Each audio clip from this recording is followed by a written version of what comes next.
বন্ধুরা, রোশনাই ধারাবাহিকের আগামী পর্বে দেখানো হবে সুরঙ্গমা রোশনাইকে কঠিন নাচের মুদ্রা বলে, আর রোশনাইকে বলে তার ডিমান্ড অনুযায়ী নাচ করতে। রোশনাইও সুরঙ্গমার ডিমান্ড অনুযায়ী নাচ করে। অনেক কঠিন কঠিন মুদ্রায় সফলতার সাথেই রোশনাই তার নাচ শেষ করে। রোশনাইয়ের নাচ সবাইকে মুগ্ধ করে, সবাই জোরসে হাততালি দেয়, শুধুমাত্র আরণ্যক ছাড়া। গরিমা আরণ্যকের দিকে তাকাতেই আরণ্যকের হাততালি দেওয়া থেমে যায়। রোশনাই দাঁড়িয়ে আছে, কিন্তু রোশনাইয়ের পা টলছে, মাথাও চক্কর দিচ্ছে। রোশনাই নিজেকে খুব অসুস্থ, দুর্বল মনে হচ্ছে। রোশনাইয়ের দিকে তাকিয়ে আরণ্যকও সেটা বুঝতে পারে। আরণ্যক মনে মনে বলে, রোশনাই, তোমার এনার্জি কোথায়? তোমাকে কেন এতটা অসুস্থ মনে হচ্ছে? তোমার কি হয়েছে? অন্যদিকে রোশনাইও মনে মনে ভাবে, আমার কি হয়েছে? কেন এতটা দুর্বল লাগছে? রোশনাই ওখান থেকে চলে যেতে চায়, কিন্তু সুরঙ্গমা ওখানেই থেমে থাকে না।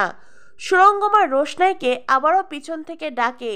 সুরঙ্গমা রোশনাইকে বলে, দাঁড়াও, এখানেই শেষ নয়, তোমাকে আরও কিছু মুদ্রায় নাচ করতে হবে। এরপরেই সুরঙ্গমা নাচের সবচাইতে কঠিন মুদ্রায় রোশনাইকে নাচ করতে বলে। এবার রুদ্রপ্রতাপ সুরঙ্গমাকে বলে, ম্যাম, আপনি কিন্তু অনেকটা বাড়াবাড়ি করছেন। এটা শুনে রঞ্জন প্রসাদ বলে, এসেছে, সুরঙ্গমাজি কিছু একটা প্রশ্ন করেছে, তো উনিও নিজের ছাত্রীকে বাঁচানোর জন্য তৈরি।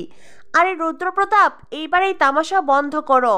গুরুজি রুদ্রপ্রতাপ তখন রঞ্জন প্রসাদকে বলে, আপনি চুপ করুন। সুরঙ্গমা ম্যাম, রোশনাই ইতিমধ্যেই তার আসল নাচ শেষ করেছে, কিন্তু আপনি তো রোশনের দিকে বারবার কঠিন চ্যালেঞ্জ ছুড়ে দিচ্ছেন। কোনো ডান্সার কি একসাথে এতগুলো মুদ্রায় নাচ করতে পারে? তার তো এনার্জি নষ্ট হয়ে যাচ্ছে।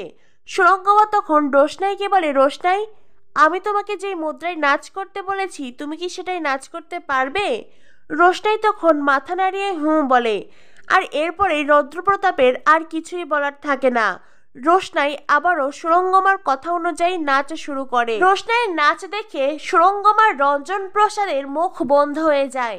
এমনকি গরিমা অবাক হয়ে যায়। রোশনাইয়ের নাচের এই রূপ আগে দেখেনি গরিমা। রোশনাই যে নাচে এতটা উন্নতি করেছে এটাও তার জানা ছিল না। রোশনাই এমন চক্কর কাটতে থাকে যে সে থামার নামই নেয় না। এত সময় রোশনাইয়ের মাথা ঘুরে এলেও রোশনাই নিজেকে কোনো রকম সামলে নিয়েছে, কিন্তু এইবার রোশনাই আর নিজেকে সামলাতে পারছে না। রোশনাইয়ের দু চোখ ঝাপসা হয়ে আসে। রোশনাই চক্কর কাটতে কাটতে মাটিতে জ্ঞান হারিয়ে পড়ে যায়, আর উপস্থিত সবাই একেবারে নিজের আসন থেকে দাঁড়িয়ে যায়। রুদ্রপ্রতাপ রোশনাইয়ের কাছে ছুটে যায়। আরণ্যক রোশনাইয়ের কাছে ছুটে যেতে চাইলে পিছন থেকে গরিমা বলে, আরণ্যক, তুমি একদম যাবে না। আরণ্যক অসহায়ের মতন দাঁড়িয়ে থাকে। রোশনাই বিপদে, তবু আরণ্যক যেতে পারে না। রুদ্রপ্রতাপ স্টেজে উঠে যায়, অ্যাঙ্কর ছুটে আসে, সেই সাথে সুরঙ্গমা, কয়েকজন বিচারক ওনারাও ছুটে আসেন। গরিমা আরণ্যককে বলে, কি আরণ্যক, তুমি কেন ওখানে যাচ্ছ? আরণ্যক গরিমাকে বলে, গরিমা, তুমি রোশনের দিদি না হও, অন্তত তুমি এই ইন্ডাস্ট্রিতে সিনিয়র হয়ে তো রোশনের কাছে যেতেই পারো। চলো, আমি তোমাকে স্টেজে নিয়ে যাচ্ছি। গরিমা বলে, আই ডোন্ট কেয়ার। এই কথা শুনে আরণ্যক খুব ভালোভাবেই বুঝতে পেরেছে গরিমা আরণ্যককে কিছুতেই স্টেজে রোশনের কাছে যেতে দেবে না। এদিকে রঞ্জন প্রসাদ রোশনের সামনে দাঁড়িয়ে বলে, আরে, এই মেয়েটার মুখ দিয়ে তো ফেনা বের হচ্ছে, মনে হচ্ছে ও ওভারডোজ নিয়েছে। সুরঙ্গমা বলে, সে কি, তার মানে মেয়েটা ড্রাগস নিয়েছে?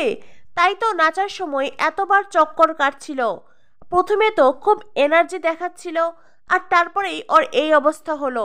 রঞ্জন প্রসাদ বলে, কিন্তু এটা তো আইনত দণ্ডনীয় অপরাধ। ও এইভাবে ড্রাগস নিয়ে কেন ডান্স করবে? এই যদি হয়ে থাকে তবে এই মেয়েকে এক্ষুনি ডিসকোয়ালিফাই করা হোক। রঞ্জন প্রসাদ আর সুরঙ্গমা তামাশা নাটক শুরু করেছে। এদিকে রুদ্রপ্রতাপ কি করবে কিছুই বুঝে উঠতে পারছে না। আরণ্যকও খুব ভালোভাবেই বুঝতে পারছে সুরঙ্গমা যা কিছু বলছে, যা কিছু করছে সবটাই পরিকল্পিতভাবে।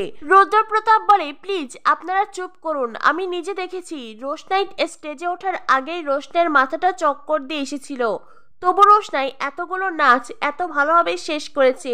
আর তাছাড়াও আপনারা তো কেউ ডক্টর নন, তাই না? ডক্টরের কাছে গেলেই বুঝতে পারবো রোশনাইয়ের আসলে কি হয়েছে। এদিকে যে প্রতিযোগীরা রোশনাইকে শরবতে ঔষধ খাইয়েছিল তারা তো মিটমিট করে আনন্দে হাসতে থাকে। তো বন্ধুরা, কি হতে চলেছে রোশনাই ধারাবাহিকে? পরবর্তী আপডেট পেতে আমাদের সাথেই থেকো। ধন্যবাদ সবাইকে।